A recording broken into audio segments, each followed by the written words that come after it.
The holiday of Simchat Torah, literally joy of Torah, has a lot to teach us about the ongoing nature and beauty of our work.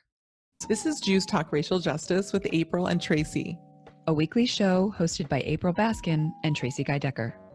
In a complex world, change takes courage. Wholehearted relationships can keep us accountable. I never attended Simchat Torah anything growing up. I mean, we were very much high holiday Jews when I was growing up. I've started so much fun. So much fun. Candy. Well, we don't actually do candy at my home shul, but what we do is we unroll the scroll, multiple scrolls, because we own several. And then, no biggie. It's a really big shul. I mean, it's kind of a behemoth, which definitely is a double-edged sword. Anyway, so they unroll a number of scrolls, and then we all stand around the outside of the large sanctuary and like hold up the scrolls so that they circle the sanctuary, which I know is not unique to us. What's special is like how many of them we have. And just the symbolism of the manifold symbolism of that, of us holding the Torah, us as a congregation holding it up, while also acknowledging the circular nature of it, and it encircling us in a sense, or encircling our space. Sister, you're getting into symbolism. That starts to turn on my intellectual stimulation. It just, I actually attended one. I had read about it and I was like, oh, that's nice. And then I attended one, and I mean, it's like just chills. Like where not only are we supporting the Torah, but it is hugging us. I don't know. There's something really, really special about that. But in particular, what I wanted to bring up for our work together in the symbolism of Simchat Torah is the way in which we are celebrating a completion by immediately starting it again. Like we do not let a week go by between the ends of Deuteronomy and restarting at the front of Genesis. And that also is joyful. And there's something in that I just find really resonant and instructive and, I don't know, generative in thinking about the work that we do together, that we just realized is Simchat Tzedek. The translation of that being essentially the joy of justice. Which I also, I don't know. It's just, it's hitting me this year in different ways. But as you were talking, I was also thinking about, and I don't know exactly where this is going, but I love symbolism and meaning and metaphor, and we finish, we complete, and it's like this huge completed scroll. Not only so I love this idea of embracing and hugging and all of that means, encircling, as you were describing it, but also what does it mean to reach, which is building on literally what you just said, but like to reach a moment of completion and then to completely unroll all of it wide open, not just like a turning, which would make sense in a lot of ways, like we do weekly as we're moving the scrolls to get to the next Torah portion. But now, why do that when we can do this cumbersome process of involving multiple people who we may or may not trust with this sacred thing, right? But there's actually a lot of meaning in this, right? Like I just like potential meanings, right? And then unrolling it all, which is so counter to everything about today, at least, where it's all about forward for the most part. Like, yeah, remember history, it's important, but yeah, forward, and then some more forward. Don't look in the past. No need for regrets. Let's just like this forward push in terms of thinking about like the theme that we talked about around life curriculum, or as well as like in our racial justice work. What's the parallel of opening it all up in front of multiple people.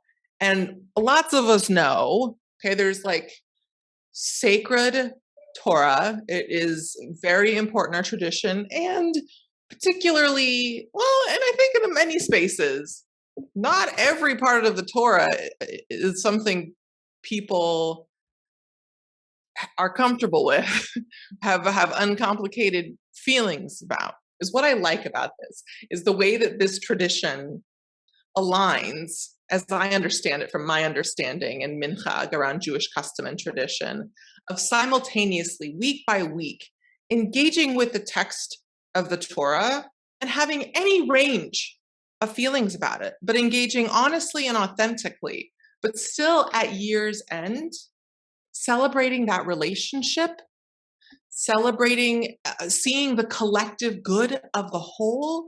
So I learned sometime in the past, like since COVID, maybe it was when he died, Rabbi Jonathan Sachs passed away since COVID. And I learned that he has a teaching about thinking about each person's, how essential each individual is. And he related it to the scroll, and how every single letter, if a single letter is obscured, then the whole scroll is considered pasul. It is not kosher. It is right. You cannot. It no longer can fulfill its duty. And in that same way, that I might feel myself to be just a little yud, just a little, which is the letter that makes the Y sound, and it's just this tiny. You ate a little yud, Tracie, but well, thank you. We'll go with it. I might perceive myself to be just a little yud, which is just like a small mark, almost like an apostrophe. Tiny letter. This made. But I am still essential. Like the text is not usable if I'm not there, even if I feel myself to be only a little yud, and I feel you to be like a giant bet with crowns on you. Like we are both as essential, because if either one is missing, then the text, the whole scroll is considered pasul. And when I think about that, and as you talked about, like we stretched it all out, right? We're looking at all of it, all of those letters, all of those essential letters. All of them. From the year, and each one is essential. And as you say, there are some texts that require a lot more work to find the meaning in than others, but they're all essential, just as every letter is essential, just as all of us are essential, whether we perceive ourselves to be a yud or the bet from the very beginning with all of the crowns on us. And the other thing that, just to like pull that around again, that metaphor, I just also read, I think I mentioned already, I read Alan Lew's This Is Real and You Were Completely Unprepared. And he pointed out that when we do that, move from the end of Deuteronomy to the beginning of Genesis, the last letter of Deuteronomy is a lamed, the L sound, and the first letter of Genesis is bet. And together that is lev, which means heart. And so, like when we pull all of that together, the text gives us heart when we do wrap it around in a circle. And I don't know, those together, like the importance of the letters and seeing them all and the way they line up in different ways, from the Song of the Sea to the Song of Moses to the normal, the more standard, single column. And to see it all at once and have it encircle us and have us lift it up. I want to go for something more agitational here, what I think is more agitational. So that was, first of all, the love was beautiful. Here's my thought. So you brought it back to how each of us is essential, but what I want to say, and I think that most people could, at least in theory, go with that. What I'm starting to build towards in the context of our work with Jewish folks, often they're not exclusively white Jewish folks. But what's more agitational and that I want to chew on right now is this idea, what if each lesson is essential? Like actually honoring. There's a way in which, and both of these I think are actually interrelated, are the ways that people in general struggle with their worthiness for a variety of reasons. Often related to oppression, not exclusively, but oppression, the way it shows up in families, trauma, different things. But to me, that struggle with worthiness also certainly shows up in one's actions. And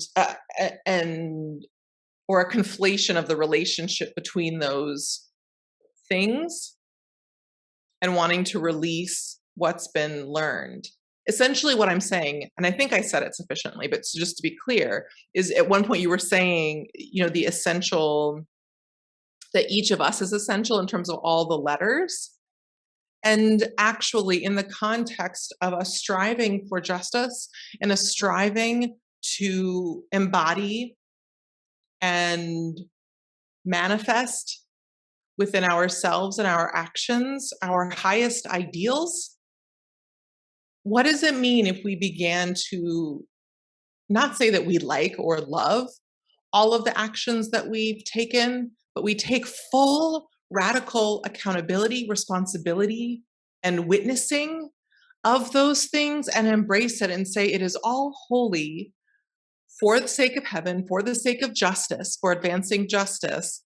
And I'm going to take time to unravel these things. And even though I might be trembling or struggling at times, what does it mean to consider that on this learning journey of us continually navigating, struggling, succeeding, fumbling through our life curriculum, as we talked about it last week, based upon a Jewish educator's insights? I just love this idea of what if we began to see all of these experiences as essential learnings or lessons and embrace it and be open about it, or just what that idea means and what that would imply. Certainly it kind of can get a little, there's just the basic element of it that can be challenging for some. For me as a woman of color, there's a part of that I'm like, ooh, does that mean I am saying it's okay when certain people are hurt? And it's not that. It's like a higher altitude. I'm not excusing it in the moment, but also at the end of the day, we all, to a certain extent, have the curriculum that we have, and there are lessons that we need to learn. And I think what I'm trying to get at is, I think that there's an elevated spiritual way of operating in deciding to have a profoundly deep commitment to advancing justice and to having enough self-love and respect to say, I might fumble, I might be an idiot, internally, not publicly or with other people, but to internally say, this is my sacred journey and I am doing the best that I can on most days. And even on the days when I falter, I was still usually doing my best. And I'm going to elevate all of that, even as I'm learning and even as I'm saying, I don't want to repeat that thing this next cycle around. But I just like these themes. I think it's interesting. That really resonates. The idea that not that it's okay, but that even the mistakes helped make us who we are. Right. But it's more about this idea of having this practice of Simchat Torah, of lifting it all up, of what does it mean to fully own our I think that as I lean into this idea and this thinking and the thoughts that go along with it from a healthy perspective, not from arrogance, but from humility and honesty and profound commitment, to me, it facilitates an openness in individual behavior and interpersonal and communal culture around having more courage to talk about things when we're owning them, and that actually some of these things won't repeat if they show up in the light of day, if they're not relegated. It's not as if it's if in people's actions, it's we don't have an opportunity to unroll our own behavior lessons Torah scroll in the same way. But often when we do, there's blacked out patches, there's shame moments, there's things, right? And those things that remain in the realm of shame or silence, and we don't do that with the Torah. We're not like, oh, we're going to cover up this part and this part and this. There is so much, right? So, and when you look at it at that 30,000 foot level, you're able to have perspective and hold and honor it all as a whole. It's reminding me of you and I were in a space together where, our colleague Yoshi Silverstein talked about Kaddish and Kaddish, the Kaddish, the mourner's Kaddish, having originally come from the Kaddish Rabbanan, which is the Kaddish that traditionally was said when like a really amazing interpretation of Torah was given, a Devar Torah was given. And then it became I actually looked it up because I was really fascinated by this. It's a long story with Rabbi Akiva that I'm not going to go into, but look it up if you're interested. It's really interesting. It became what we said after someone died and then on their yard site. And it's really significant too. We remember those who've gone before us on the anniversary. The yard site is the anniversary of their death, not their birth, because at their birth, they have not yet brought their Torah into the world, because the Kaddish ultimately is celebrating Torah. And so at the end of their life, all of their Torah, and that's all of it, right? Like the mistakes too. This is a great tie-in. Nice. Has been actualized. It's not just potential anymore. It's been actualized and brought into the world. And so that's why we say Kaddish, which was originally about Torah, and that's why we say it. That's why we honor yard site on the death anniversary and not on the birth anniversary. And I don't know. There's something about what you're talking about right now about how we can learn from Simchat Torah. We can learn from like lifting up the whole scroll, and then the connection with what was Yoshi's insight for me about Kaddish. It just feels really all related. Basically perfect. Thanks, Yoshi. I love that. I love that. Something very deep here about what we're talking about, and it fits with other themes that I'm really becoming more intimate with in my own spiritual practice, and we won't get into it in this episode, but I just think what we're discussing and what you just shared is a very profound statement that could be a whole episode in and of itself. And I just think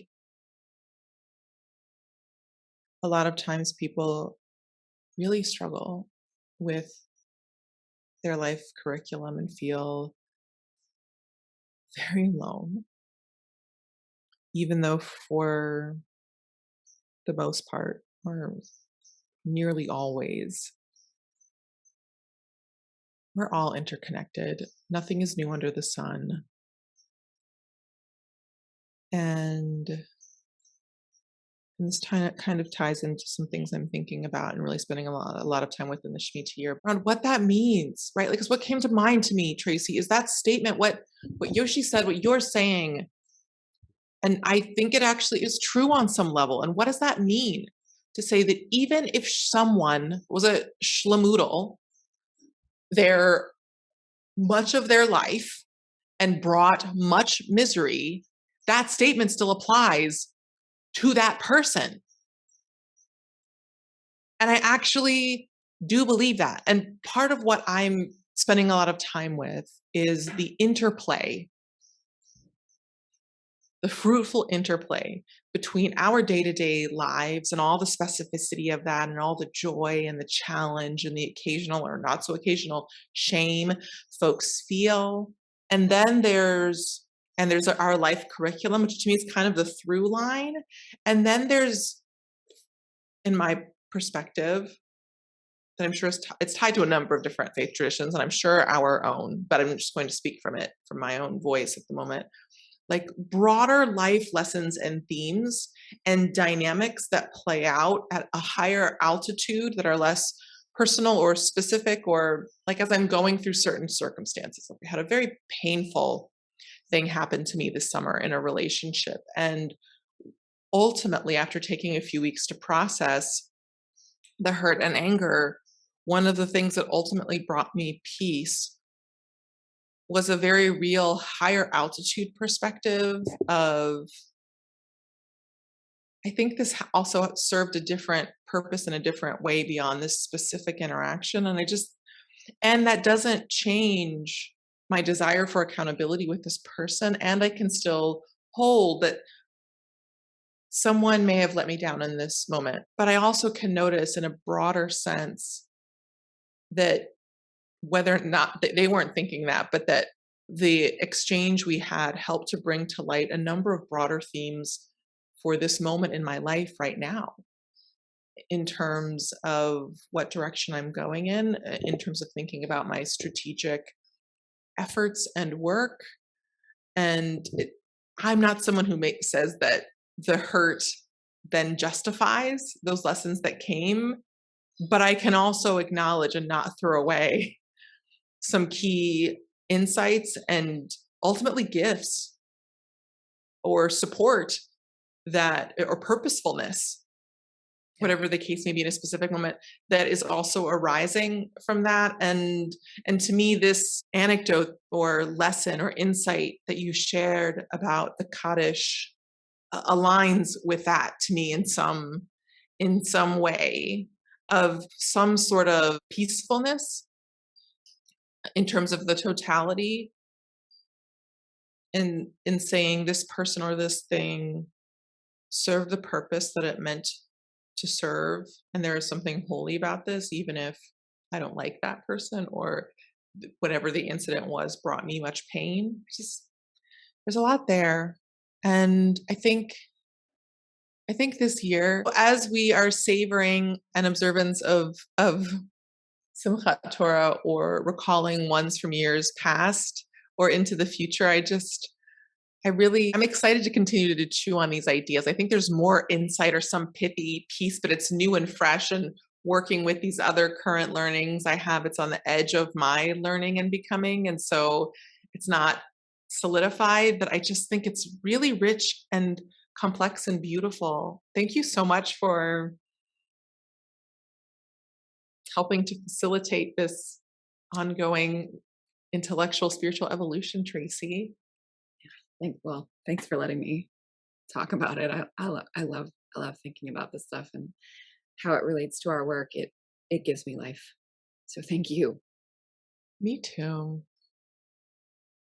All right. Well, I love you. And l'chaim, wishing everyone a sweet new go around of Torah study, of work with our life curriculum, and our collective work together around the different ways that we work communally and institutionally and organizationally in groups to advance this work, and notice that it's cyclical. It's a spiral. We're going to make progress, and the things that we skip over now, they're going to come back. That Torah passage is just that issue. You might have dealt with one person one way. Those patterns and those issues that are tough for you, often it's more about our curriculum. And so, if anything else, if nothing else, I think this episode is an invitation to decide that some of our gnarliest, most difficult, icky things that we're being faced with, that not that we always have to work on it in the moment or have urgency, but it's not going away, and it's going to manifest somewhere else, because our life curriculum, like the Torah, is cyclical. And luckily, we don't have to do it alone. So, l'chaim, best of luck. Hope you had a beautiful Simchat Torah and a beautiful Rosh Hashanah and high holiday season. And we're so excited to continue on this journey with you. Thanks for tuning in. Our show's theme music was composed by Elliot Hammer. You can find this track and other beats on Instagram at Elliot Hammer. If this episode resonated with you, please share it and subscribe. To join the conversation, visit JewsTalkRacialJustice.com, where you can send us a question or suggestion, access our show notes, and learn more about our team. Take care until next time, and stay humble and keep going.